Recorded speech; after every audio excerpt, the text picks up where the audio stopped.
What's up, gay straights and other days? It's Mally. I'm back with chapter 2 of Sinners and Saints. Now, it's been a minute since I last got to play through this, so voices might be all over the place, but I have been so excited for the next part of this to come out. Last time left on a really big cliffhanger, so without further ado, chapter 2, everybody. Your head felt like it was filled with lead.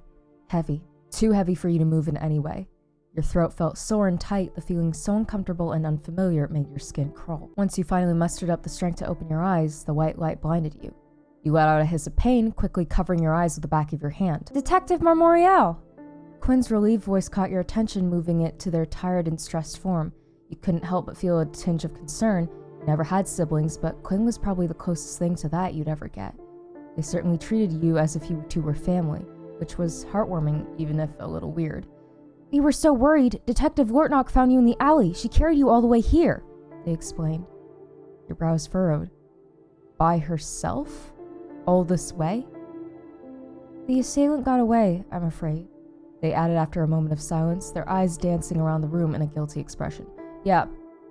If you don't remember last time, apparently there's been this creepy motherfucker watching us from the shadows, and apparently we've been poking our nose where we don't belong, so they knocked us out for some reason, so we're picking up from there. But we're still gonna play nice. You smiled at them in an attempt at comfort. It was not their fault, after all. It's alright, it wasn't supposed to be dangerous, just taking a statement from the witness. Your voice was hoarse and speaking caused some discomfort, but not enough to be anything serious. No one thought it would end in chasing a murder suspect, explained, sitting up on the cot. Quinn's shoulders visibly relaxed as if a weight was lifted. Now, tell me, what did I miss? You asked. Quinn took a deep breath, calming their bubbling anxiety. After Detective Lortnock found you passed out in the alley, she transported Miss Rennes to get checked up at the clinic. Whoever attacked the two of you didn't cause enough damage for it to be life-threatening, they explained. You remembered the words the assailant spoke to you. I do not wish to harm you, but I will if I have to. It did not seem like something a cold-blooded murderer would say to a detective chasing her. Then again, what was the reason behind the attack on Sage? Sure, she was intimidating, but not enough to warrant getting choked. I will let you rest. Quinn's timid voice broke you out of your thoughts. They gave you a shy smile before leaving the dimly lit room. Before the door closed, a hand sneaked inside, keeping it open. Your brows furrowed, as you noticed your partner's tired face peek inside. So, you're alive. Kari's raspy voice broke the silence as she walked towards your cot. She seemed tense. Anyone ever told you that you lack basic survival instinct? She glared, fingers tightening around the bracelet on her wrist. You worried about me? Kari. It seemed to be a soothing gesture for her, something you just started to notice. I saw a suspect fleeing a scene. I gave chase. I couldn't exactly wait around for you to join me, you pointed out. Kari's jaw clenched. Next time, do not chase a suspicious woman with a weapon. I'd rather spend more time tracking down a suspect than have a dead partner, she spat out, shaking her head. Huh. You watched her leave the room before deciding to follow her outside. She's probably had dead partners before. Okay. Something was happening in the interview room. Again. Before you could even think of getting to the interview room, however, Hayes appeared in front of you, hands on his hips and brows furrowed in an almost scolding demeanor. A quite angry, "What the hell were you doing, Marmorial?" greeted you. You held your breath, counting to 10 in your head. It's good to see you too, sir, you said, forcing a professional smile onto your otherwise exhausted expression. Hayes looked you over as if looking for any visible wounds before letting out a quiet grunt of relief. At least you're in one piece. Good, he murmured, tiredly rubbing his temples. Lortnock is taking care of the interview with the witness. Sage? You blurted out, earning a questioning look from Hayes. Oh. I guess we're picking how friendly we are.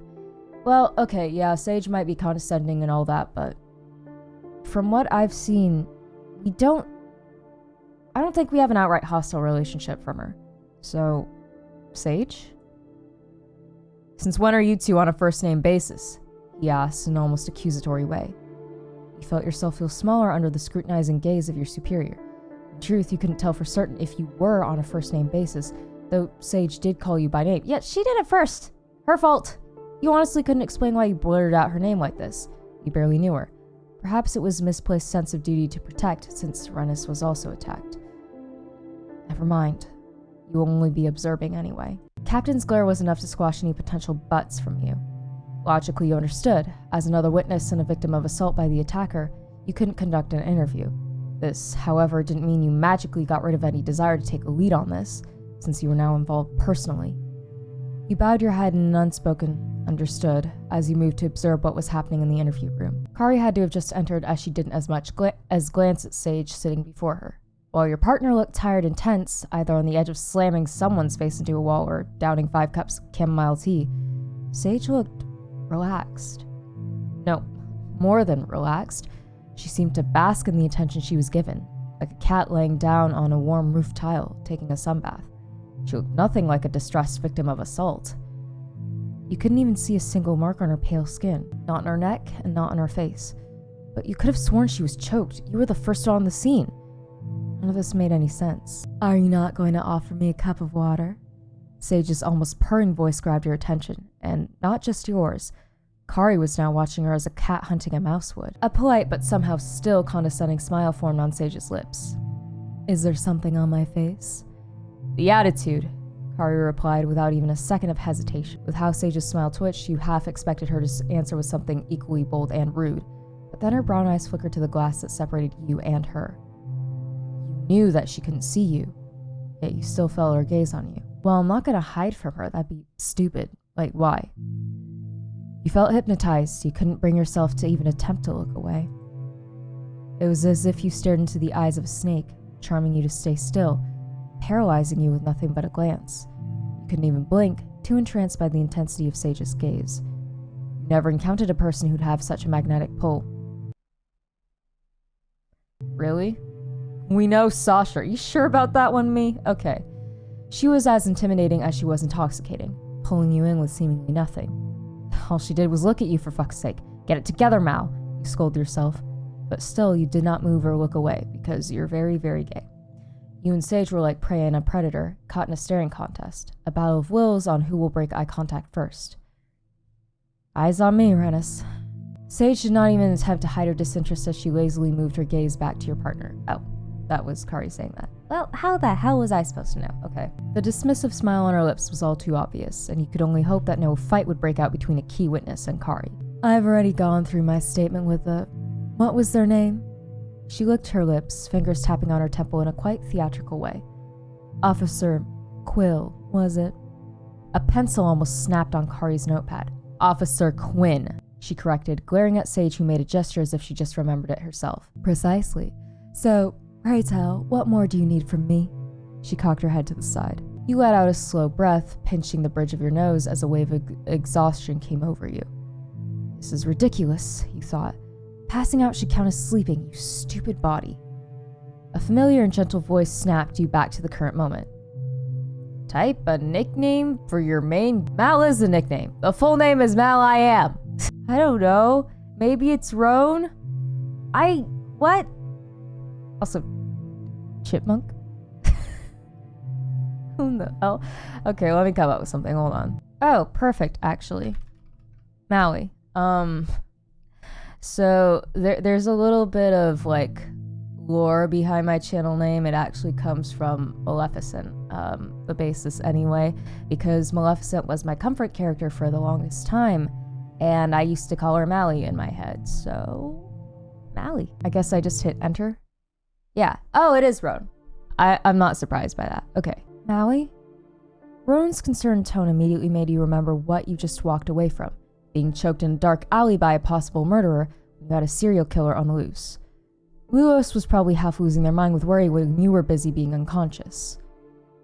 Hi, Roan, you mumble out, a bit taken aback by their sudden presence. It wasn't something weird of them to visit you at work, but usually they called ahead. A warm but strained smile marked Roan's face. They leave you alone for one evening. They shook their head, their dark eyes questioning and full of concern. Hayes told you, didn't he? You guessed, grimacing as Roan nodded. He shouldn't have. Roan's stern voice interrupted you before you could finish. Your partner found you unconscious in an alley after you chased a murder suspect, Mal. They shook their head. You are a magnet for everything dangerous. Have I ever told you that? It came up. You quipped back, feeling victorious as you saw Roan's clouded expression ease a little. Okay, I'm not going to be dismissive, but I'm not going to be romantic either. Again, I just want somebody to be my best friend, and also I'm not really feeling the spark here anyway. I'm really alright now, Roan. The sincerity of your words seemed to ease the worry on Roan's tired face. You wondered if they got any sleep at all, because it sure didn't seem like it. Knowing your friend, they probably spent the last few hours thinking about whether or not you were alright. For someone who was just attacked, I suppose you were as well as can be expected, they finally seceded, choosing to believe your assuring words. I still think you shouldn't be alone tonight, Mally. That much you could have expected. If it was the other way around, you wouldn't let Roan stay home alone either. Though, you were a detective. They were a baker. Alright, you said. It is awfully stuffy in this room. Would it kill you to open the door? Sage's silky voice coming from behind the glass captured both yours and Roan's attention. As soon as you confirm the last details on the attacker, I'll push you through the door myself. Don't you worry. You heard Kari mutter. However, it was not your partner that had your interest at that moment. Instead, you focused your dark chocolate eyes on Roan, who was now staring at Sage from behind the glass window. It was shocking how quickly your friend's expression changed. They pulled their lips into a tight grimace, and their brows furrowed a mild annoyance. You know her?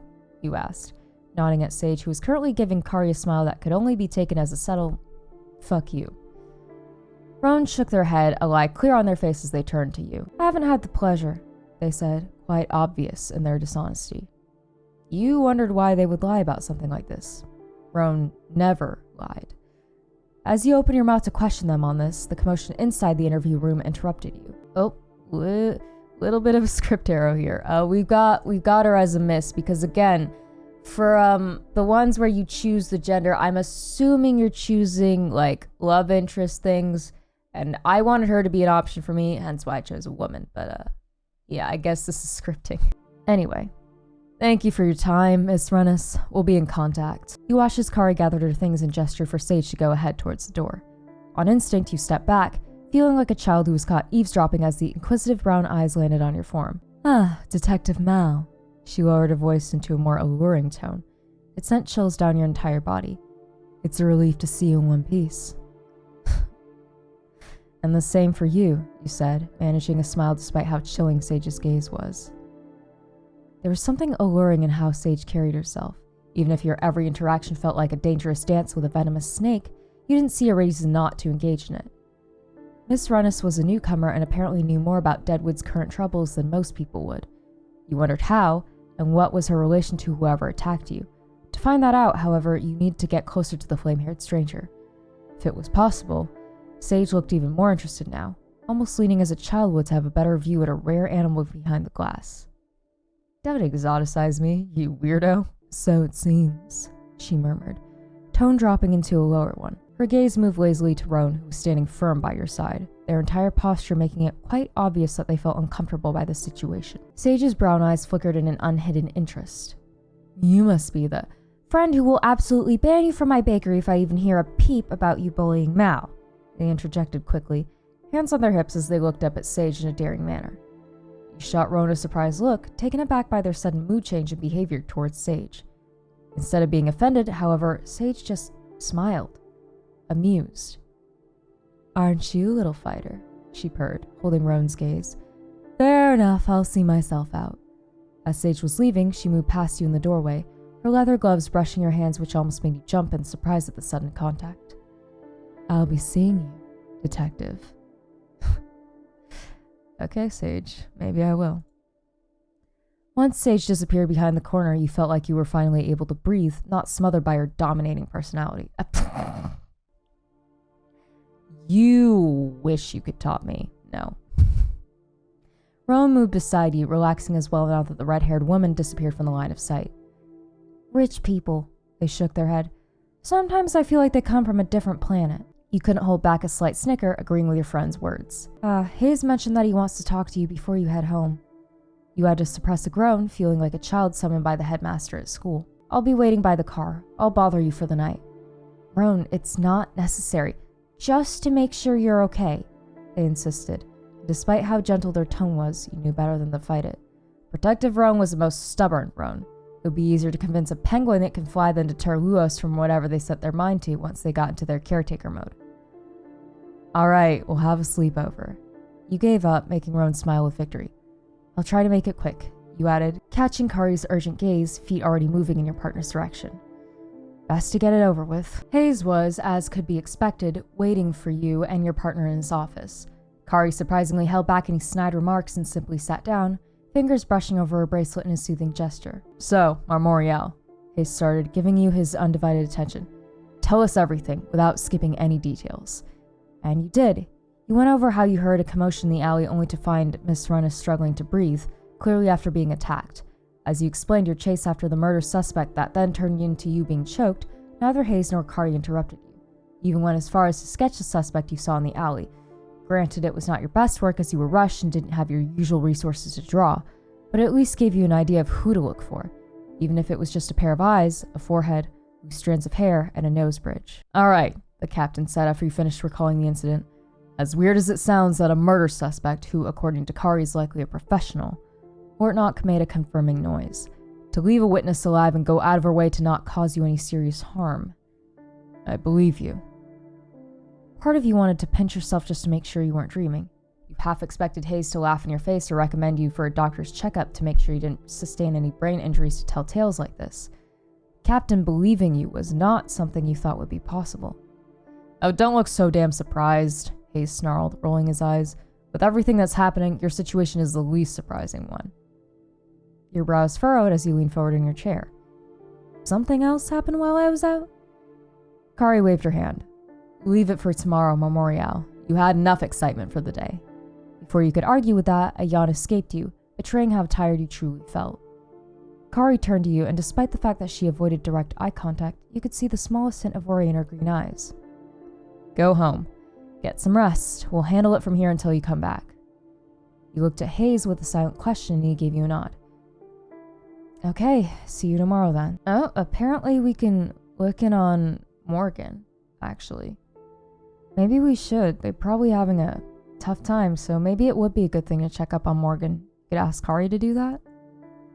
You stopped on your way out. Hey, Kari? Your partner's head slightly turned in your direction. Maybe you should check up on Morgan. He had quite a day too.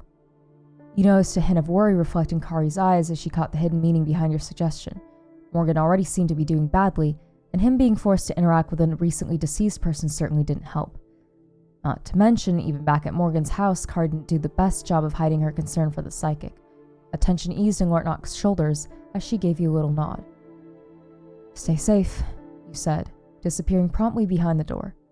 Without further delay, you finally left the station. Roan, as expected, waited for you by the car, a soft smile painting their lips. Hand over the keys, Mally. I'm your personal driver, at least for the next hour or so, they said with her hand reaching out. Do I have a say in this? Nope. Well, I should have expected this, honestly. You sighed in your mind and gave up the keys, too tired to argue. It was only when you settled on the passenger side that you remembered the strange interaction you had with Sage, and that piece of paper found its way into your hand, which you'd been subconsciously clenching this entire time. It was a note, written in neat handwriting that could almost be taken as calligraphy. Come by tomorrow evening, 8 p.m. sharp. I have some information you might find interesting about our mutual friend. And then there was an address written below. You bit your lip, staring at the small note as if it could give you all the answers if you glared at it long enough. Sage was clearly playing a cat and mouse game with you, stringing you along with bits and pieces of information, just enough to keep you on the hook. She kept her cards close to her chest, not betraying just how much she really knows. You couldn't just ignore an opportunity to question the elusive Miss Rennis without any interruptions. Then again, it could easily go wrong. You knew next to nothing about Sage. Mao, are you okay? You instinctively clenched your fist, hiding the note in your palm as you glanced up at Roan. They were looking at you with obvious worry in their dark eyes. I'm just gonna say everything's fine. Yeah, everything's fine, Roan.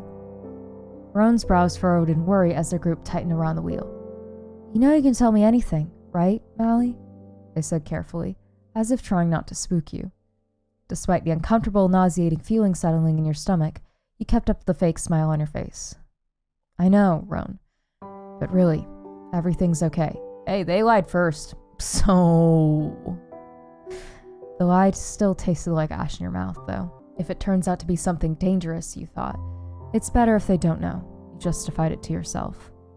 Judging by Roan's face, they didn't buy that lie by a long shot, but didn't press you on the matter. Well, again, I didn't buy their lie either.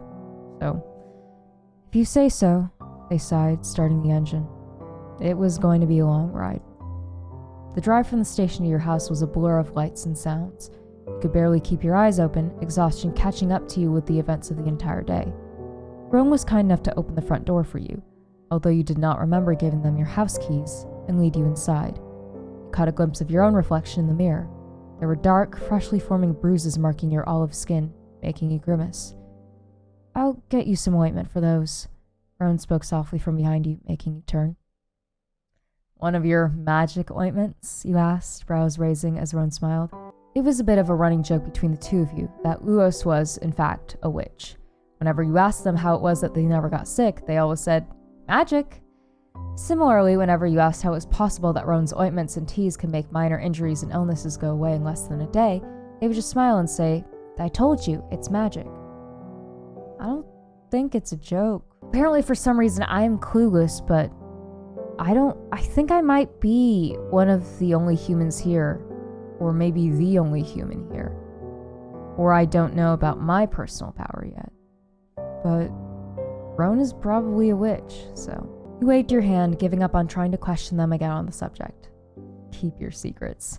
You sighed, dropping onto the old couch in the living room. You should eat something. What would you like? You smiled softly. It was endearing how Roan always wanted to take care of you. It was good to have a best friend like Roan, always taking care of you no matter if you had a fight or if your relationship suffered over the years. At least in the recent days, you finally had the time to spend together. The fact that it was because a murderer attacked you in the alley was not too important. What? What's got you smiling so much, Mally? They asked, head tilting to the side. Nothing.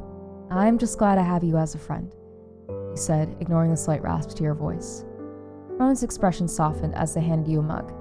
I'm glad you're my friend too, Mal, they said. You took a sip from the mug. Honey, lemon, and warm water. A home remedy Luos would always give you for a sore throat. Now, the food... You heard yourself chuckle. Right. The food. You couldn't remember the last time you and Roan managed to find the time to just sit down and eat a proper meal together. Even though the meal right now was mostly leftovers with a few simple side dishes Luos managed to whip out, or found the moment to just breathe and talk. Really talk. Catch up on what was going on in your lives. You were surprised to learn, for example, that Roan was single again. For some time now they had a string of brief relationships, trying to find the one, but eventually deciding that they worked best with the other person as friends and not romantic partners. You remember that their last significant other, a non-binary person named Pearl, was almost a picture-perfect soulmate for Roan. They were demisexual, just as Luos, and just as gentle and attentive as your friend. You were surprised when Roan told you they broke up, explaining that they felt more platonic than romantic about Pearl and didn't want to lead them on. Ayo? Ace Roan? Ace Roan, maybe? Because, again, I don't want to assume, but, picture perfect soulmate, but you still just want to be friends. Maybe Roan's on the spectrum, nice. But you understood, and after all, it was Roan's life to live. You couldn't blame them for trying to find happiness when every day in Deadwood was like a never-ending funeral, an eternal wake that just dragged on for years. If Roan could find these small moments of joy whenever they dated someone new, no matter who it was or for how long, you only supported it. After all, they never had a stereotypical bad breakup that caused any issues. All of Roan's past partners were nothing but respectful and understanding. Sometimes they were the ones to suggest ending things, sometimes it was Roan. Neither party was ever too heartbroken about this, although you'd still sometimes offer to your friend your couch and a pint of their favorite ice cream if there was ever a need for it. Roan never took you up on it, but you knew that they would tell you if anything was off. Eventually, you drifted to sleep before you knew it. Everything around you was dark. No, it was pitch black. And there was an unexplainable pressure on your chest holding you down. Wait, what? I went to Never a good night's sleep here. God dang it. Your limbs were heavy as if they were made of lead. It was impossible to move, to breathe or scream. Your voice was gone. It was as if you were a child again, staring into the face of the hunched creature as it sent a panic through your body. Wait, yes. This has happened before when I was a kid. Just when you thought you'd suffocate, you saw something in the distance. It was a... Oh, wait, am I picking my familiar? Am I a witch too? Oh, there's too many good options. I like most of these. Actually, I like all of these. This is not fair. How is the ever? My favorite animal is a panther, actually, and jaguar is the closest that'll come to that, so it was a jaguar. You've never seen one in your life before, but there it stood, bigger than you'd ever expect it to be, moving slowly and carefully. There was a soft growl coming from its direction, and you could do nothing but remain in your spot, too fearful to move an inch. You had no weapon on you, and there was no scenario in which you could outrun a jaguar. All you could do was hope that it would remain uninterested and pass you by. You closed your eyes, holding your breath as the animal got closer, its fur almost teasing your skin as it brushed past you. And then it was gone. You heard no more deep breaths of a jaguar.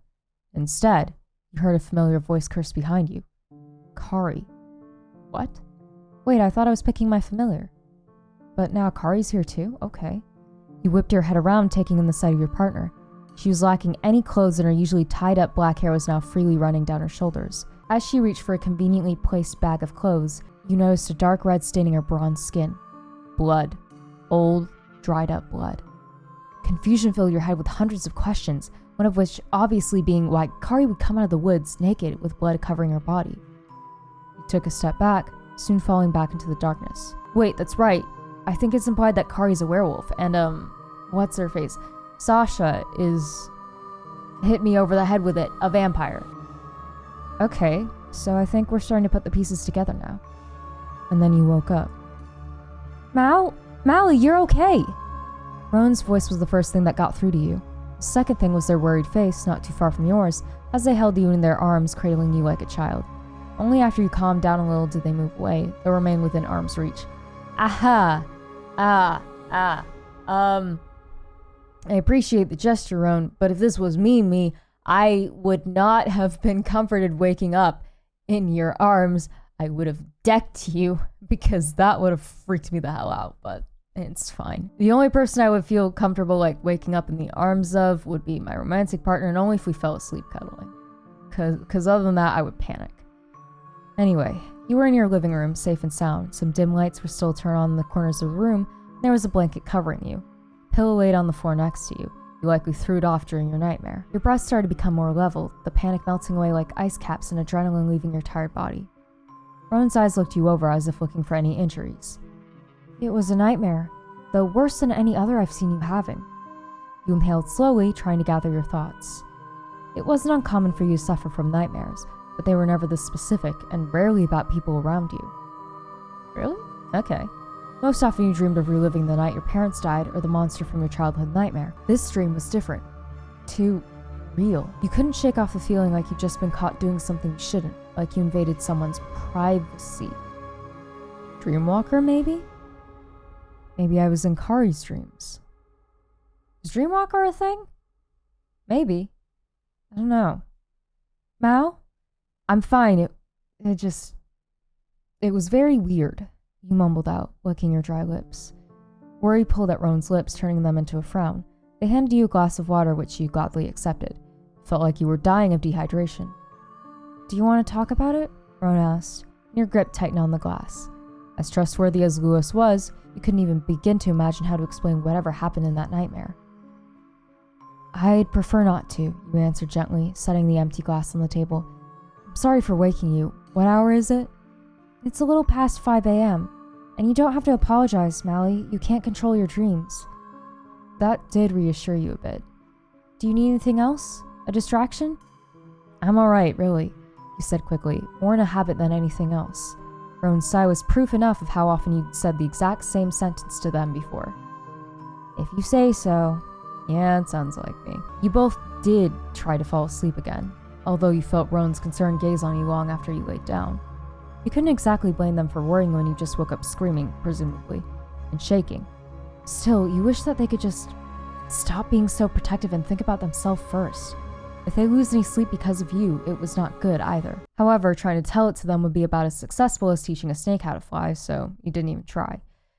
Eventually, sleep claimed you once again, this time allowing you to rest without nightmares haunting you. When the morning came, you were alone. Rowan left you a note explaining that they had to leave for work. Of course, in true Rowan fashion, they couldn't leave before making you a full breakfast and setting the table for you. The memory of the nightmare still remained fresh in your mind, making you shudder as a flash of it appeared before your eyes. Maybe some food will help. You shook your head before sitting down to eat. While even a breakfast made by a skilled cook like Roan couldn't keep the demons away, one thing could. Work. As soon as you finished cleaning the table, your phone rang. A disturbance call from Wanda's bar. Apparently a drunk patron was causing some trouble. Your eyes narrowed as you quickly glanced at the clock. It's almost noon. Might as well. Anything to keep your mind busy. You cursed under your breath, setting your eyes at the glowing neon side of Wanda's bar. You'd visited more often during working hours than during your off hours at this point. Not too surprising since crowded places weren't your thing to begin with. This time was no different. Taking a deep breath, you braced yourself for the inevitability of getting stuck in a crowd of drunk patrons, and you entered the bar. Surprisingly, you were not greeted by the massive bodies and loud music. Instead, people were glued to the walls and the bar, not being subtle with how they tried to avoid the cause of your disturbance call. A middle-aged man with an unhinged look in his eyes, spit running down his chin, and sweat shining on his forehead. You recognized him to be one of the construction workers who miraculously escaped an otherwise lethal accident with a gas explosion. Adam Lyons. You were the one who interviewed him initially about the incident. It was before you ruled out the possibility of sabotage. I don't remember, but I don't think I'd necessarily be harsh. I try not to be harsh in general, unless I feel it's warranted. I try to keep it neutral.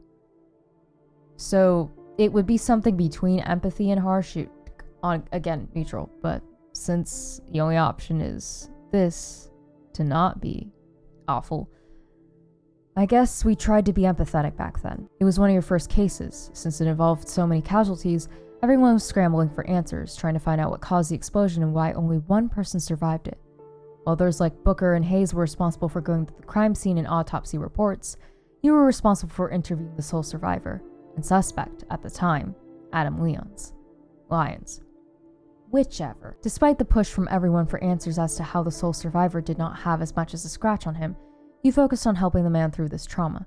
There was no solid evidence suggesting foul play, and so there was no need to further torture the witness with accusations. You thought it would be unnecessarily cruel to make him relive the moment when all his colleagues died in front of him, leaving him with survivor's guilt and nightmares that would haunt him for the rest of his life.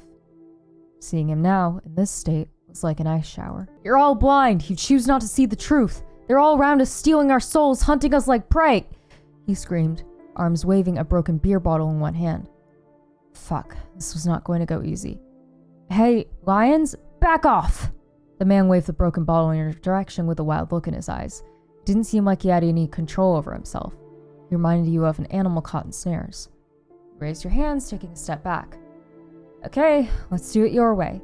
How about you tell me what's got you so upset? You could see Lyons hesitate in his frantic movements as he licked his lips nervously. There was a hint of recognition in his eyes, and he slightly lowered the glass in his hand. There's no need for violence. Just tell me what's going on, he insisted, taking a step towards Lyons, arms still raised in a non-threatening manner. You won't believe me, just like them. I will. I promise you, I will. He lowered the broken bottle even lower. They're demons! Demons all around us and no one is doing a damn thing! Demons? Is he on something? You couldn't tell if Lyons was in the middle of a drug-induced episode or if he was having a mental breakdown. Neither were good news because you had nothing to give him, and you doubted he'd wait around for an ambulance to come. What demons, Lyons? Can you tell me more about them? You tried to entertain his delusions just long enough to be able to subdue him. Hey, Lyons! A familiar gruff voice broke through the crowd. Stop that shit, you're scaring people, and do you want Wanda to be mad at you for ruining her business? You watched the uncontrollable anger falter in the man as he processed the words shouted at him. Wanda was a respectable figure in the town, helping everyone, and no one wanted to be on her bad side. Not even Lyons, apparently, as he lowered his makeshift weapon. Before you realized it, Riven. Oh, long time no see. Of all people was standing by your side, her expression somewhere between amused and daring, as if inviting Lyons for a fight, challenging him to try and continue this. You shot her a surprised glance. Even as a child, Riven was the first to jump into fights, mostly to defend your honor. But she never started them. Riven's amber eyes turned to you, as sharp and observant as you remembered them to be. You might as well look into the wildflower and it would be near impossible to spot the difference in the untamed power that hid inside. Well, detective, she drawled, are you going to handcuff him or maybe actually do your job of serving and protecting? You bit the inside of your cheek. Even if Riven was disrespectful, she wasn't wrong. Handcuffing or arresting Lyons would only do him harm, and no one was injured, nothing was destroyed apart from the bottle. The man needed a medical evaluation on a night in the cell. I'll call for an ambulance. I'll wait with him. It wasn't a question, and everything in Riven's stance screamed that she wasn't asking for permission either. He looked over at Lyons, at how spooked he looked and how he glanced around nervously. He didn't have anything on him, and the crowd was already getting back into the partying mood. All right, let's head outside. As he waited, you could cut the silence with a knife. You've had a number of awkward situations in your life, but never quite so obvious ones. Riven didn't do as much as look at you the entire time you waited for the ambulance to take Lyons. Neither did she look at you once the paramedics left you two alone in the alley next to Wanda's bar. Finally, you couldn't stand the silence. You know, you used to be more chatty. You could say 10 sentences in 1 minute like a squirrel on caffeine. Riven's head moved so fast her auburn locks jumped around in her face. The fire in her amber eyes was evident, but you were hell-bent on carrying at least a moment of conversation. You needed to know what happened to her in all those years. What changed a scrawny, artsy, and smiling kid into this leather jacket-wearing, cigarette-smoking persona? Used to? You don't know me, and don't pretend like you do. She might as well have spat on you with how much venom was in her voice. That didn't discourage you, though. We were best friends once, Riven. Do you really not remember?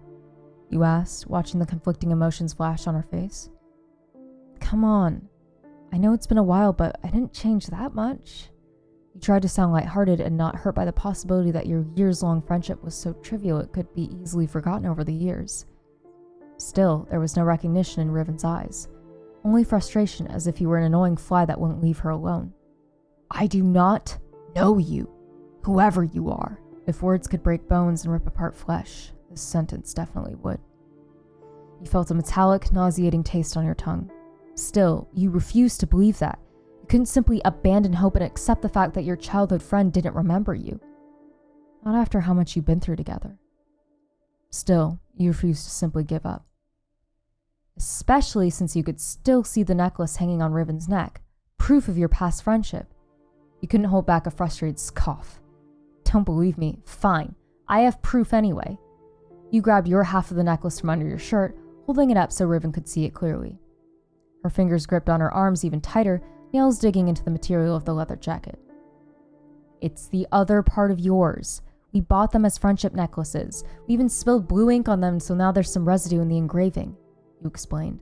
Riven's eyes narrowed in what you could only imagine was honest frustration. Stop harassing me with your bullshit stories. Just because we have a similar piece of jewelry, it doesn't mean anything.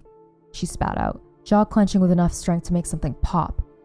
You fought the logical voice in your head telling you to calm down and de-escalate the situation, too emotionally invested into showing Riven the truth. It's the only matching half to yours, because it was handmade.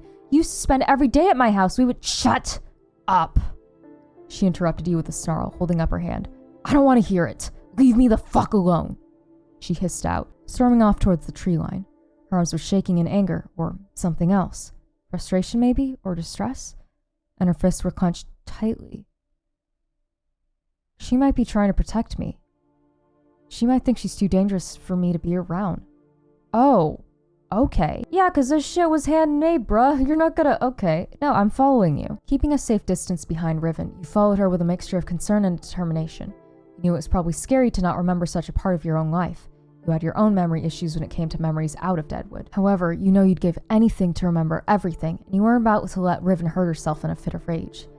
That is why, even when her silhouette disappeared behind the trees, you still walked forward. Riven? You called out, looking around for the familiar and gruff persona. Riven! A growl answered you from a distance ahead. You froze in your place. The growling was deep, as if it belonged to an animal. A bear? But it doesn't sound like it. A wolf?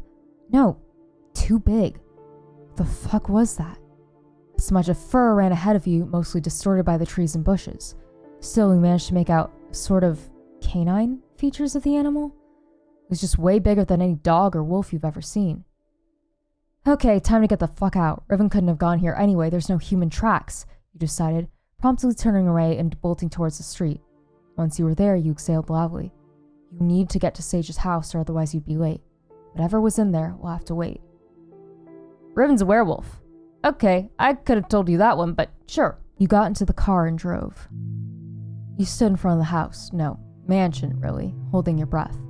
If a building could be intimidating, this would definitely be it. The mansion looked old, at least 100 years old, but you had no memory of it ever existing before. It would be hard to miss, looking at its size and the fenced-off gardens full of different types of roses.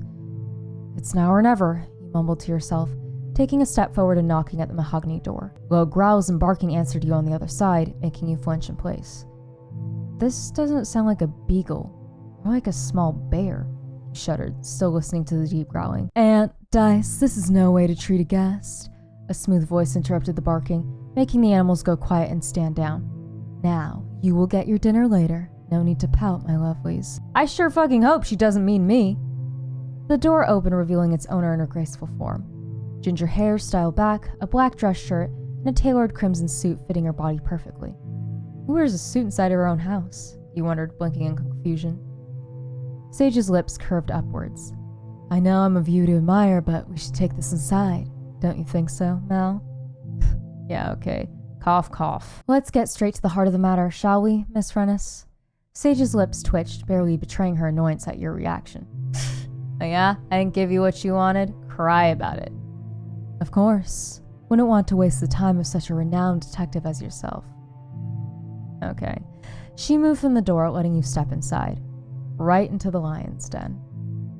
As soon as you entered the house, you were greeted by the untrusting glare of two pit bulls. Babies! Babies! Oh, I'd love to pet you, but you don't like me and you probably take my hair right off, but puppies! Yay! Their fur looked healthy, a proof of being well cared for, but there were nasty scars marking their bodies. Both animals looked at you like the enemy or an intruder, heads kept down, ears back, and teeth slightly showing. Do forgive my puppies, they do not trust strangers. No, totally okay. It's totally fine. Sage waved her hand, making the dogs finally stand down and sit on the dark carpet. This is Aunt Aries. She pointed to the black, older dog. And this beauty here is, I know this name. I'm going to mispronounce it. Eurydice. I don't know. The spotted black and white animal tilted her head, observing you with some curiosity. I hope they do not scare you. Sage's eyes flickered back to you, her own interested parents. I love dogs. In all honesty, I have to restrain myself to not just walk up to the puppies and pet them. I like them a lot. I am a dog person, can you tell? Not at all. I love dogs, you chuckled, looking at the two animals with fondness. Even if they were untrusting towards you, or downright hostile, you weren't deterred from the hope that maybe you'll have the chance to pet them. The dogs have clearly been through a lot, and a little love couldn't hurt. And if you wouldn't be able to hug them, well, you could admire them from afar. Sage's eyes glazed over you. I'm glad to hear that, she said finally. Let us move this to the living room.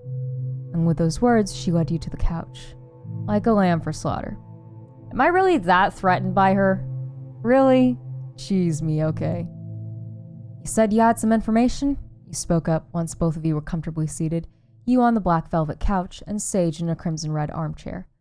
That I do, she confirmed with a barely hidden smirk. Maybe I will even share some of it with you, my dear detective. You gripped the pen tighter, pushing it into your notepad. Failure to report a crime is, but did I ever say I have any knowledge of a crime? Sage interrupted you, raising a long finger into the air, like a teacher shushing a student. I have not the slightest idea if any of the information I have will lead to someone's capture, or if she is a criminal in the first place, she said with a somewhat condescending smile on her rose-colored lips. Or rather, none of that is documented. According to your own investigation, I am but a mere victim of assault, with zero knowledge of who could be responsible. Your eyes narrowed in anger. Sage was playing you like a fiddle, and she was enjoying it, reveling in the power she had over you. Why the note, then? You asked, trying to keep the obvious frustration out of your voice. Sage's smile only widened. I enjoy a little dramatism in my life. No need to get heated, Mal. I will give you some crumbs that may be in need of help. I sure hope so, you exhaled loudly, looking expectantly at Sage. Rennis was enjoying all of it. You know what? Fair play, but you are so frustrating. I assume by mutual friend, you mean whoever attacked both of us yesterday. Sage nodded at that, confirming your assumptions. What information do you have on her? Sage twisted the cane in her grip, seemingly deep in thought. I can attest to her abilities, let's call it. If she wanted you dead, you would be. Your eyebrows shot up. Me? What about you? The corner of Sage's lips moved slightly upwards in amusement. I'm afraid there's not a lot of people who could pose a threat to me, my dear Mal. Okay. I'll play your game. Yeah. I'll play your game. I will flirt like hell with you. And then I'll just leave. A nervous laugh escaped you at the sound of the pet name again. Didn't know we're so close, you mumbled quietly, fidgeting with the pen. Sage let out what could only be described as a low and pleased purr sound. I'd like us to be, Mal. I believe we could have at least a profitable partnership, she murmured, her pale brown eyes fixated on you, reminding you of a tree bark that was too exposed to the burning sun. Or if not, at least we could get one nice dinner if you'd like. If you're drinking anything at the moment, you would have choked. Okay, Sage. Okay, I'll play your game. The mix of embarrassment and shock had to be obvious on your face as you coughed into your hand, since Sage looked quite pleased with herself. Would you like some water, dear? You managed a weak nod before accepting a glass from Sage's gloved hands. Thank you. Pleasure is all mine, dear. I swear I was never as weak for a person as I am now. Yeah, sure.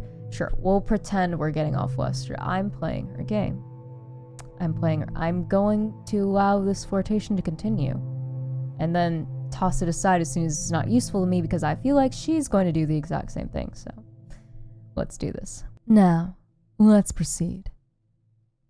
Can you tell me any identifying features of the suspect? Or maybe a name or an alias, last known address, occupation? You questioned, pen and notepad ready. Sage smiled at you as a teacher would at an all too eager, naive child. It would be no fun for me if I told you any of these, and besides, it is your job to find these, no? You bit your lower lip in frustration. It was your job, but usually you would get it from friends or relatives of the suspect, maybe coworkers or landlords, past employers. At this moment, you had no one to corroborate any information or even give you a crumb. No one, except for Sage. Are you wasting my time? You asked finally, straightening up your back. That seemed to grab Sage's attention. I can tell you this. That woman is a killer not only by trade, but by birth. I've never met a person so in tune with the songs of violence and death, so used to the blood and the smell of decaying flesh she doesn't even notice it anymore. As Sage talked, you took notice of how delighted she seemed when recalling any of this, as if it were a fond memory.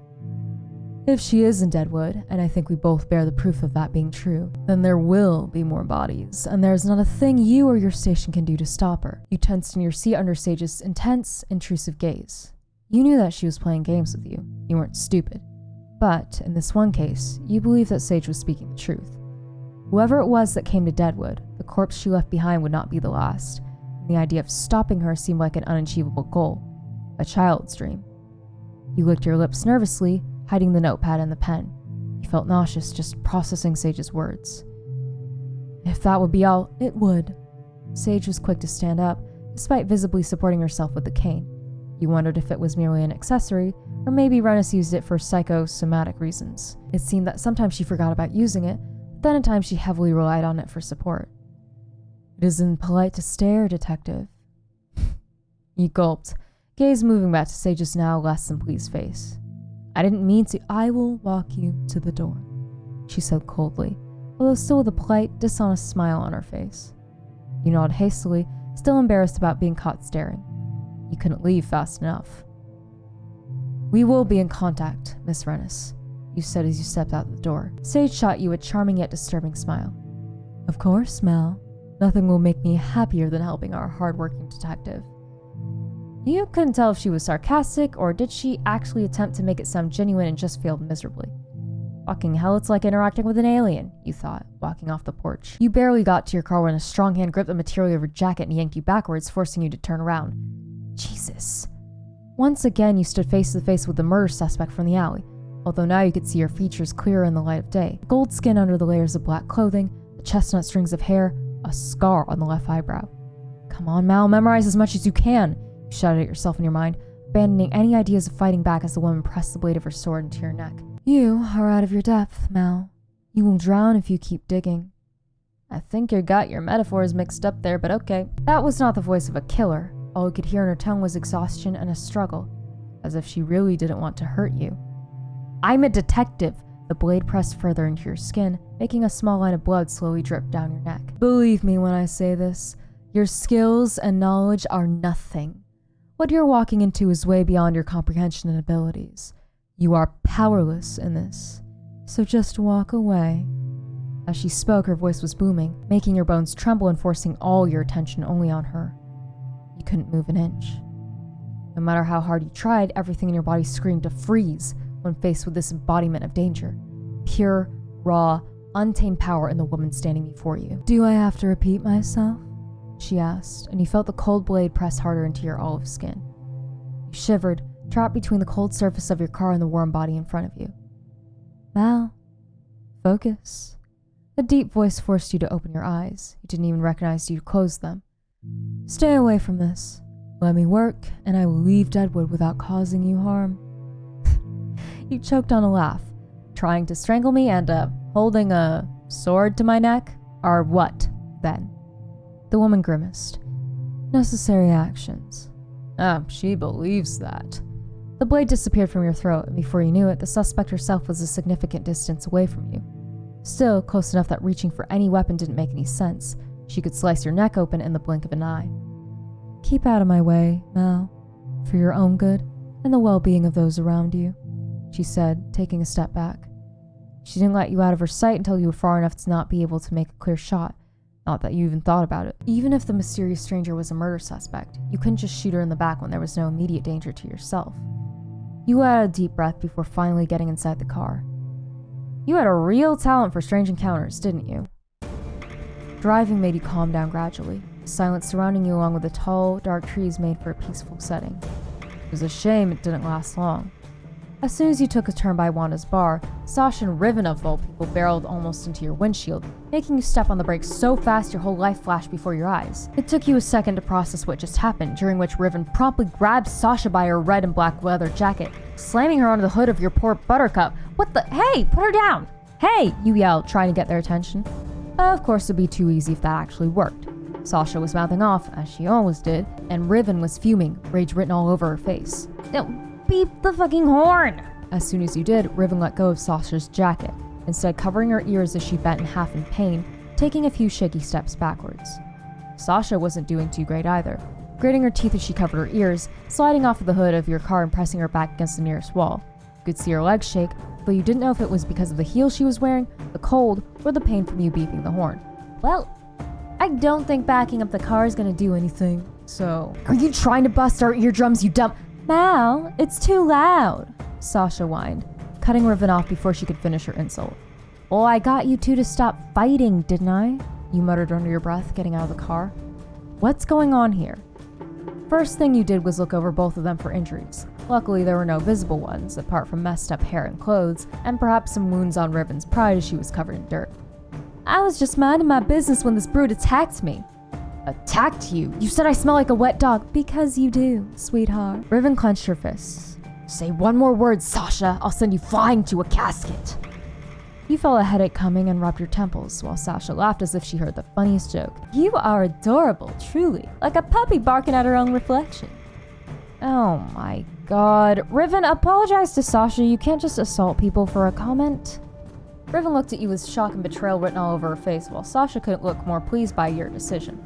Well, okay, I get it. Riven and I are friends, but one, Riven seems to want to deny that we are, and two, I don't have the full story here, and you just threw her into the car for no reason. So why would I not chastise her for that? Stop. Stop it now. Like hell I will. If she can run her mouth like this, then I can sock her in her face in return. Fucking freedom of speech isn't freedom of consequence. She continued to talk angrily, eyes now focused solely on you and not even Sasha behind you. If that were true, the station wouldn't be busy, Riven. The hospital would. You tried to speak to her logic, but clearly it was something Riven forgot as soon as Sasha opened her mouth. See? Mal protects me. She protects me. Oh. Sasha, I love you. Like we're adorable. You're adorable. Shut up. You are not helping right now. Jesus. We can get busy later if you want, but not now. Stop it. It was the drop that spilled from the chalice, and any remains of self-control Riven might have had were just thrown out the window. You heard Sasha gulp from behind you as she pulled you back until both of you hit the wall. What? Excuse me? Everything happened in the span of a few seconds. Sound of skin ripping, bones breaking, and fragments of Riven's clothing flying into the air. Your brain couldn't quite process what you just witnessed, too overwhelmed by the graphic and bloody display in front of you. You no longer saw Riven standing on the gravel. Instead, there was a wolf. A massive, furious wolf. Oh shit. Great, so I might have poked the wolf. What's after this, though? Because I can still click on this. This is the end of chapter 2. Stay tuned for updates. Oh, okay. Well, that was another great chapter, Lynn, if you're watching this. Very well done. I had a lot of fun reading that. Voices were all over the place because it's been a minute since I last voiced these characters. But yeah, a lot of fun. Glad that we, like, I guess, furthered more of the story and learned a little bit more of context. And I think, finally, oblivious me is getting a clue as to what the heck is going on, that we're maybe, just maybe, surrounded by a whole bunch of monsters. But you know what? I am excited for chapter 3 is all I can say. Like, yeah, we didn't get much on the romance front on this chapter. That's fine. Because if all your story is romance, that's a dating sim. You've made a dating sim, but this is so much more than that. And I liked being able to further things with Sage a little bit more, and that's gonna be interesting because I'm gonna try to play Sage. I'm gonna try to play her. I don't know if I was actively flirting with her before because it's been a minute, but I'm gonna try to play Sage. Also, for any of you playing this game, I would like to make this quick note before I sign off today because obviously there's nowhere else to go from here. If you're going to like make your save and keep your save, which again you should, when you go into these saves here on the sidebar, so this little bit here, I saved I think in the character screen, and it wouldn't let me load this particular save right here. I forgot you can't see my cursor, so it wouldn't let me load this because some weird script error. So if you're going to like save your game and like not start over completely from the beginning every time, I would save like where it says end of chapter 2, and that will put you in a good spot to continue whenever chapter 3 comes out, because I had to go back to this save actually and load up from there, and hopefully I picked the same choices, but that also might be why Sage's name is a little messed up in some spots. It's just a good thing that they remember that I saved her as a woman, but that might be the case here, but my save should be good now. But that's just a note for any players wanting to save their game for a future reference. So yeah, that was Sinners and Saints chapter 2. Once again, well done, Lynn. I had a very good time. I love these characters and I miss them so much, and I cannot wait for chapter 3. You take as much time as you need, because honestly, the writing is so well done. All of these people feel so alive, and I can't wait to see what happens next. So thank you so much, whoever has to be watching this. Like, comment, subscribe. Really does help me out. Till next time. Bye.